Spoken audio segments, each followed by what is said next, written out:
adik-adik, ketemu lagi sama kakak Rizky. Adik-adik masih ingat kan tentang materi pembahasan kita sebelumnya? Itu loh tentang sistem pencernaan manusia dan makanan sehat.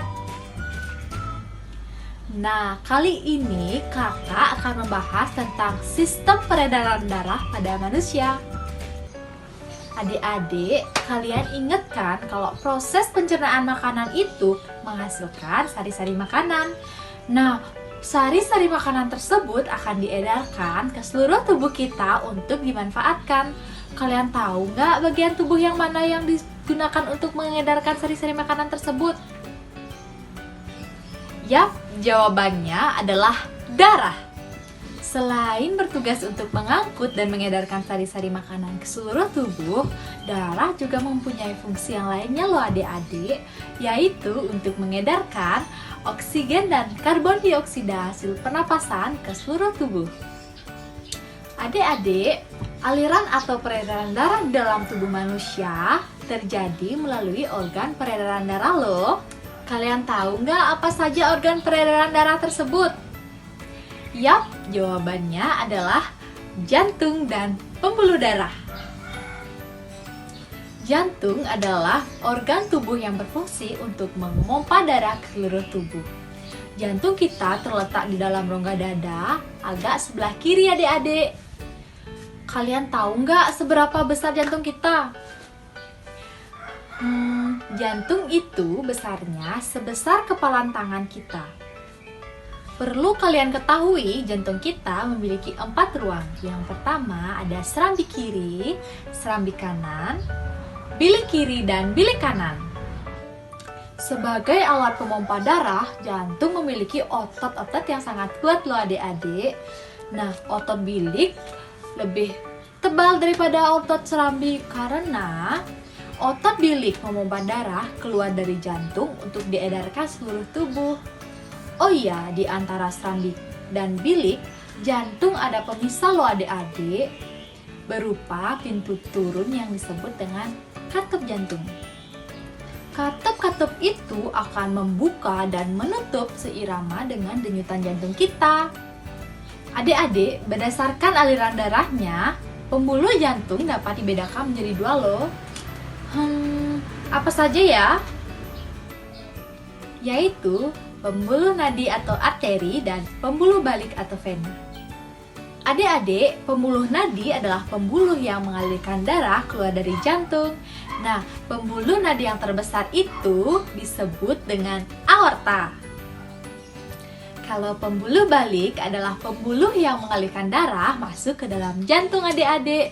Nah, pembuluh balik terbesar itu ada 2 loh adik-adik, yaitu pembuluh balik atas dan pembuluh balik bawah.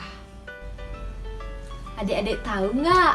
Darah dalam tubuh manusia selalu beredar di dalam pembuluh darah loh. Sehingga peredaran darah manusia disebut dengan peredaran darah tertutup.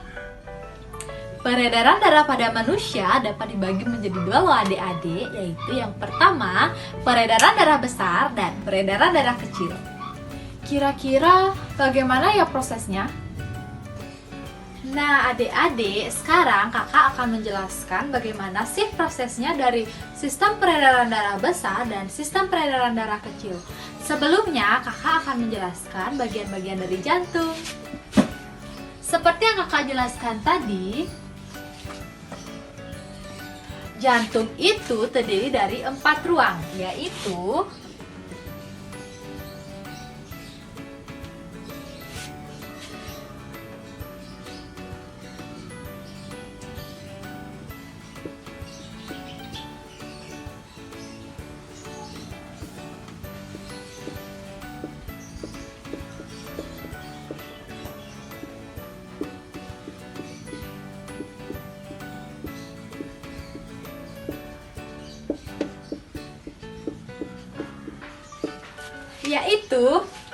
serambi kanan, serambi kiri, bilik kanan, dan bilik kiri.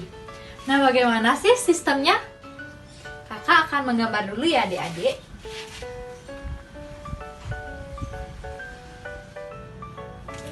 Jadi adik-adik, ini adalah gambar dari sistem peredaran darah manusia. Sekarang kakak akan menjelaskan gambar apa saja yang kakak buat. Yang pertama, kakak membuat jantung. Yang seperti kakak jelaskan tadi, jantung itu terdiri dari 4 ruang, antara lain serambi kanan, serambi kiri, bilik kanan, dan bilik kiri. Kemudian ada paru-paru. Dan ada pembuluh darah yang menghubungkan antara serambi kiri dan paru-paru bernama vena pulmonalis, dan pembuluh darah yang menghubungkan bilik kanan dengan paru-paru bernama arteri pulmonalis. Kemudian ada pembuluh darah yang terbesar bernama aorta, bilik atau vena, dan seluruh tubuh. Yang terakhir adalah kapiler. Kapiler adalah penghubung antara organ dan pembuluh yang sangat kecil. Jadi, sistem peredaran darah kecil dimulai dari bilik kanan, arteri pulmonalis, dan ke paru-paru, membawa darah yang kaya akan CO2.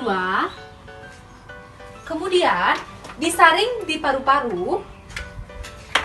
Dari paru-paru akan dibawa ke vena pulmonalis,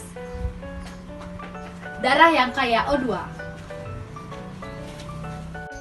Kemudian peredaran darah besar dimulai dari bilik kiri, membawa darah yang kaya akan O2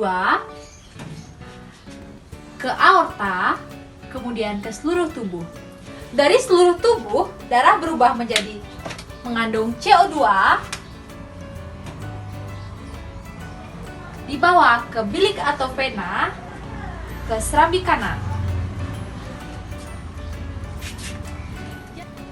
Jadi keterangannya, aliran darah yang kakak warnai merah ini ya artinya darah yang banyak sekali mengandung O2, dan darah yang berwarna biru ini artinya darah banyak mengandung CO2.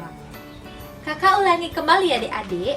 Peredaran darah kecil dimulai dari bilik kanan menuju arteri pulmonalis, kemudian ke paru-paru, vena pulmonalis, dan berujung di serambi kiri.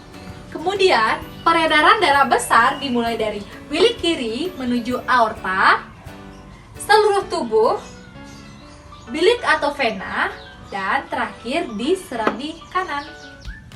Nah, adik-adik, itu tadi materi tentang peredaran darah pada manusia. Semoga bermanfaat buat kalian. See you!